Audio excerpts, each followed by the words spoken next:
मेरे किसान भाइयों, गन्ना बोने का नई नई तकनीक आ जाती जा रही है।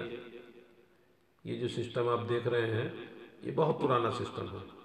रेजर सिस्टम से गन्ना बोना, रेजर सिस्टम से गन्ना बोने का सिस्टम ये था कि हर 2 फुट के ऊपर एक गन्ना बोया जाता था और हर गन्ने की नाली के बीच में 2 फुट का स्पेस रहता था। जबकि अब इस सिस्टम से बुआई करने पे हमें बहुत नुकसान होता है। इसकी पैदावार प्रति बीघा 70-80 कुंटल से ज़्यादा नहीं होती। जबकि जो अब समय आ रहा है, रेजर ख़त्म होता जा रहा है। ये जो आप सिस्टम देख रहे हैं गन्ना बोने का, इसको ट्रंच सिस्टम बोलते हैं। ट्रंच सिस्टम क्या है? अब आप जो देख रहे हैं, 2 नाली अगल बगल 1.25 से 1.5 फुट की दूरी पे, और उसके बाद उसके बीच में 4 फुट का गैप, फिर 2 नाली 1.5 फुट पे। इस तरह से 2 नाली गन्ना बोएंगे, फिर 4 फुट का गैप, फिर 2 गन्ने 1.25 से 1.5 फुट की दूरी पे। इस सिस्टम में बहुत विशेष ध्यान देने वाली इस सिस्टम को आज की नई तकनीक में ट्रंच सिस्टम बोलते हैं। ये एस कुमार ने बहुत आईएसआर से संयुक्त एडवेंचर करके डेवलप किया। आईएसआर जो लखनऊ में गन्ना संस्थान है, गन्ना रिसर्च इंस्टीट्यूट है, उनका ये डिजाइन है। इसकी टेक्निक से, सिस्टम से जब हम गन्ना बोते हैं तो हमारी पैदावार जो हम रेजर से गन्ना बोते थे उसकी अपेक्षा ये ड्योढ़ी पैदावार देती है। एस कुमार बाराबंकी ने जो ये ट्रंच आपके किसानों को दिया, आज बहुत ही प्रचलित हो रहा है।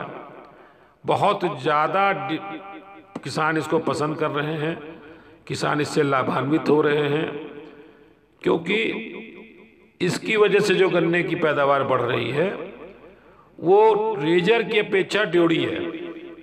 आज हमारे पूरे उत्तर प्रदेश और अदर स्टेटों में भी ट्रंच सिस्टम से गन्ना बोया जा रहा है।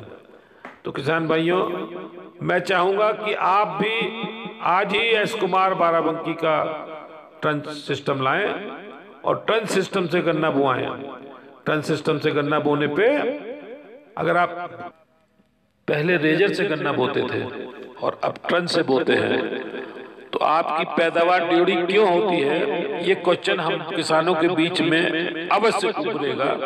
ऐसा कौन सा इस मशीन ने जादू कर दिया कि जो हमारी पैदावार ड्योढ़ी होने लग गई।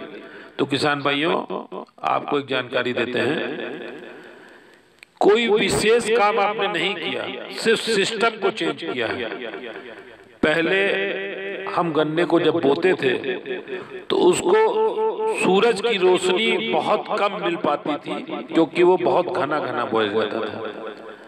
जैसे कि आपने कभी अपने खेत को ध्यान से देखा होगा तो खेत के किनारे के गन्ने, जिसको हम लोग बाड़ भी कह सकते हैं, बाड़ का गन्ना या किनारे का गन्ना मोटा होता है।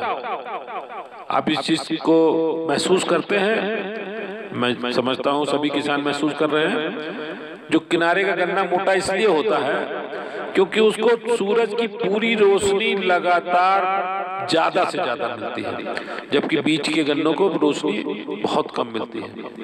तो इस सिस्टम में क्या किया गया कि 2 गन्ने एकदम आसपास बो दिए गए और उसके बाद 4 फुट की एक नाली पूरब से पश्चिम के बीच में बोई गई, छोड़ी गई, और उस के बाद फिर 2 गन्ने बोए गए।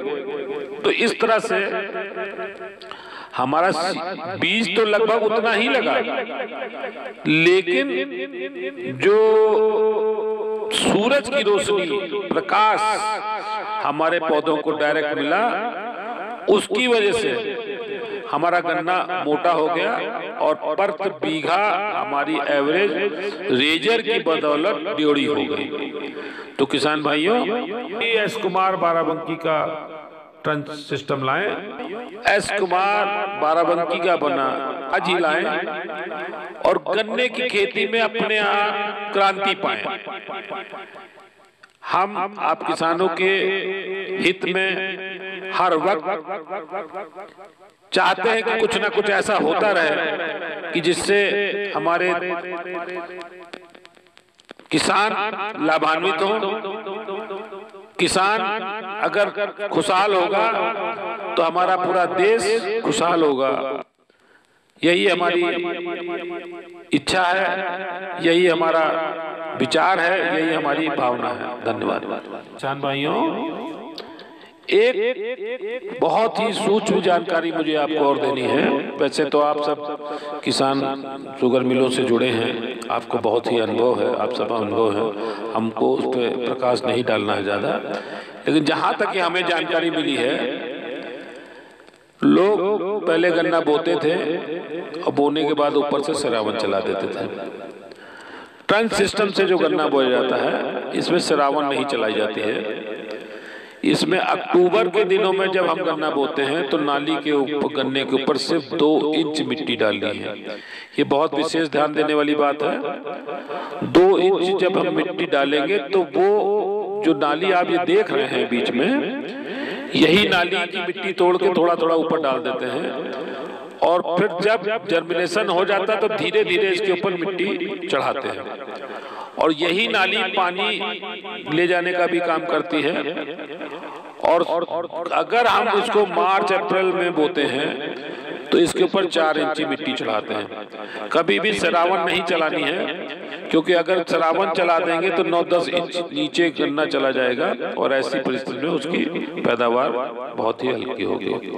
तो ये हमारा आप किसानों को पर्सनल सुझाव भी है, लेकिन आप सभी बहुत ही कुशल किसान हैं, आप सब हमसे ज़्यादा जानते हैं। जो हमें आपके लोगों के बीच से फीडबैक मिला वो मैं चाहता हूं कि आप लोग उसको जाने, ताकि ट्रंच से पैदावार क्यों बढ़ रही है इसका दूसरों को भी बताएं। धन्यवाद।